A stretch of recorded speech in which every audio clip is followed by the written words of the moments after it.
when Vin Diesel gets in touch and says, do you want to be part of XXX, to be honest, it's a no-brainer.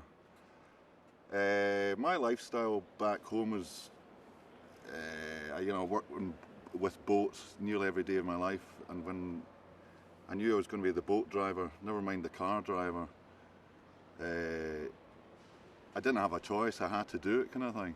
So I mean, that really, I feel almost that I was brought on board just so because I could handle a boat, because to be honest, thank God it was me, because if they had some other Ponzi actor trying to do the boat, there would be deaths and carnage.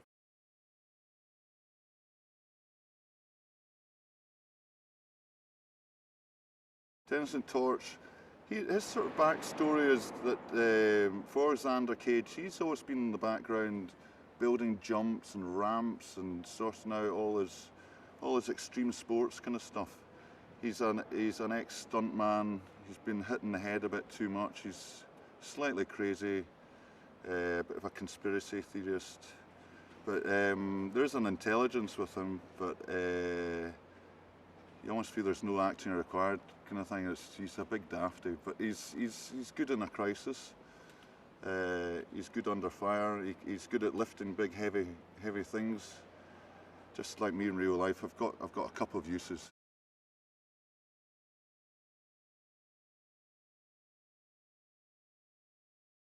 It's absolutely crazy. There's flash bangs and crashes all over the place. I'm half deaf already.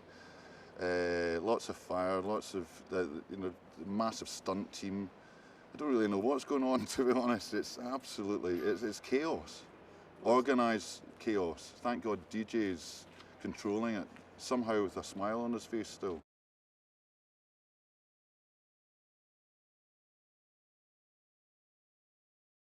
I'm in a sort of fast boat every other day, controlling it in all sorts of weather, and it's just simple things of having to drive your team to the edge and tie up properly. But there's also times where I was having to surf a big wave that was hitting a reef, and at the last minute turn it around 180 degrees, not lose the boat, not lose the crew, and get out of there when you're in about 2 feet of water. It was bloody crazy. And then you were hitting a wave. I would just disappear from another boat that was filming. I would just disappear and then hit this breaker with all the cast 6 feet above me flying. And we had to do that like all night. But it was an absolute pleasure, to be honest.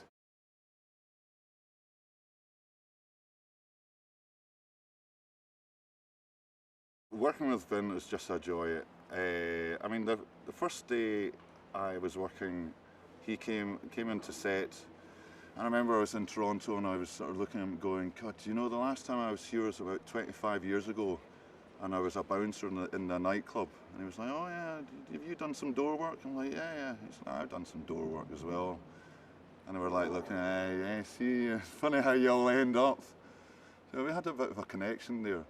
And he's just one of these legendary characters that, he comes onto set and there's this kind of, he's got a great presence, real glow about him. Everyone smiles when he comes into the place.